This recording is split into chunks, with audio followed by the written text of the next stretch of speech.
This video is for internal use for Genesteam Innovative Learning. We have a virtual working environment, and I think it is important for all of us to understand why do we have a virtual working environment. The first response to that question is really why not? Today, with today's technology and the internet, there is really no need to actually have an office because the work can be done from anywhere and colleagues can collaborate effectively using the internet and all the tools that are available today. On the contrary, I think that too many people are still caught with the tradition of going to the office without really thinking about do they need to be in the office to be able to do their job. And I feel that today most jobs don't need for you to travel to an office and to sit there. The second thing, why not, is it is friendly to the environment. Commuting to offices consumes increasingly scarce energy resources. No matter how you have to consume energy, burn fuel.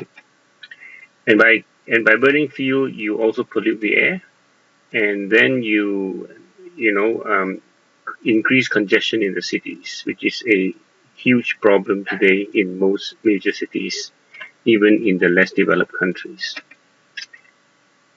Thirdly, a virtual working environment benefits you as the worker, and we'll go into that in a separate slide.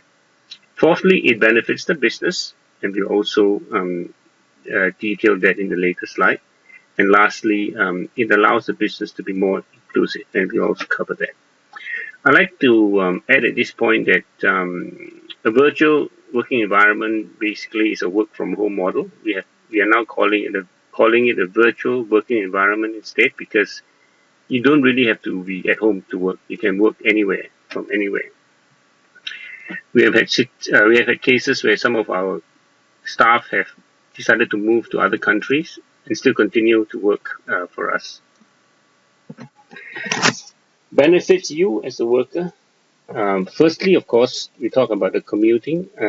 In most major cities today, each way can be 1 to 2 hours to commute to the office, and most staff don't stay in the city where it is expensive, so commuting can take a lot of time.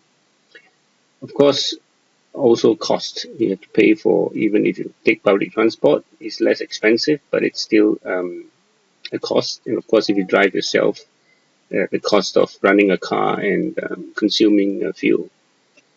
And also, if you work from home, you don't have to eat out for lunch. You don't have to spend as much on dressing and accessories as you would going to the office. We, however, would like you to be appropriately dressed in case you have to do video conference calls. Safety, commuting exposes you to accidents. We have had cases among our staff who were pushed and fell in a bus and ended up in hospital with a broken bone. We have had also colleagues who were bitten by a dog and ended up needing rabies treatment. Snatch thieves. We have had, I don't know how many instances of purses being snatched, smartphones being snatched, and other criminal acts. Lastly, health. Commuting in a congested public transport system exposes you to other sick people, and it's quite easy to catch a cold and catch other illnesses. It also exposes you to the weather when it's too hot, when it's too wet, when it's too cold, and which also can cause you to have health problems. Not to mention, the weather can cause other issues like flooding, so you might get stuck, in transit. There are, of course, a lot of benefits to the business. First of all, because you have less problems with safety, with health, and with weather. There's less absenteeism. Uh, because you need to spend quite a long time to commute, and you might have to commute in a very stressful public transport environment, having to transfer between buses and trains and taxis and whatever. So when you arrive at the office, you tend to be physically drained when you're supposed to start work.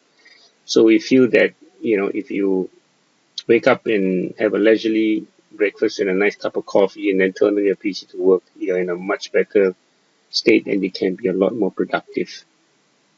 There's obviously very much lower overheads to the business because we don't have an office, we don't pay office rent, we don't pay utility bills, we don't have furniture and all that kind of stuff. Less obvious benefits is we have a distributed workforce, which is actually quite a strategically good structure. We are more resilient and robust in case of adverse weather, power outages, flooding, etc. Because we can move our work from one location to another quite easily. With the very, very major storm in the Philippines in 2013, we actually had hardly any effect to our operations, which is actually a proof of our robustness of our working environment. We also, by having a distributed workforce, we are also very nimble and flexible to serve customers better. We can have people working in different time zones. We can have people with different language skills because we can hire people from anywhere in the world. And last but not least, we can tap human resources from anywhere. I think that also is reinforcing the last point I made. And we become a truly global business, able to serve all time zones 7 days a week, and also can increasingly handle different languages. Lastly, having a more inclusive business in the sense that we are able to hire people who are has disabilities. That's where our main focus is today. 80% of our permanent staff are persons with disabilities, and we have proven, although on a small scale, that this works.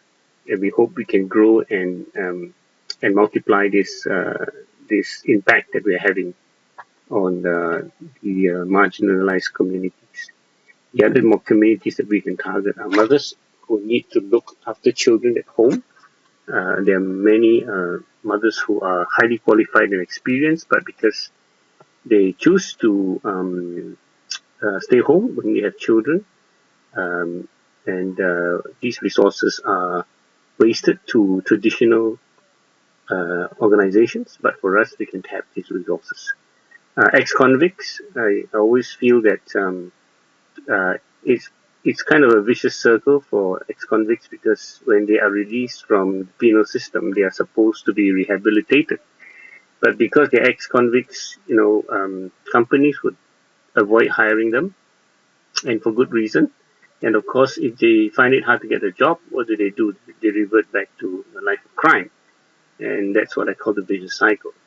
And we're totally open and enthusiastic about hiring ex-convicts who want to work. It doesn't affect us because we don't have an office, so nobody comes into physical contact with other colleagues. We can even take this up the value chain and engage people who are within the penal system. So we can actually hire people working from prisons. And actually, when you think about it, these will be the most reliable staff because they can't go anywhere. They have to be there to work. Of course, the other areas would be HIV sufferers. And actually, we at the moment we are doing this. I'm doing this recording. At this point in time, we are contacting organizations that are helping HIV affected people in Zimbabwe. And lepers, we have not come across any contacts, but we will be open to hiring people with lepers. We're quite used to having staff who are working with missing fingers, missing limbs, so it's not a big deal for us. Uh, And the other area is refugee centers. I've grown to understand and to learn that many people waste their lives in refugee centers. They can spend decades being constrained in refugee centers. They are not able to work. They're not able to do anything with their lives. And I've been trying to work with the United Nations Office of the High Commission on Human Rights to be able to connect into refugee centers and actually provide training and then to hire people and let them work on the internet. There's still a lot of legal challenges here, so I don't really know where to end up. Doing all this actually does make our business stronger. It's not about charity and philanthropy and helping underprivileged people, although the result is we do. But the fact that the way we hire and have a virtual organization, it's gives us a more dedicated workforce, we believe, and creates the stability in the organization which is needed so that we can provide that exceptional service for our customers. All this talk is all very fine, but in order for this to work, we need people with the right attitude. I've often been asked by my friends who are, running traditional companies, say that, how can you have people working from home if they're not in front of their managers and supervisors? Who is going to keep an eye on them, all the time? So my response to that is that if you have people who need to be kept an eye on, then all the time, then perhaps you don't have the right people.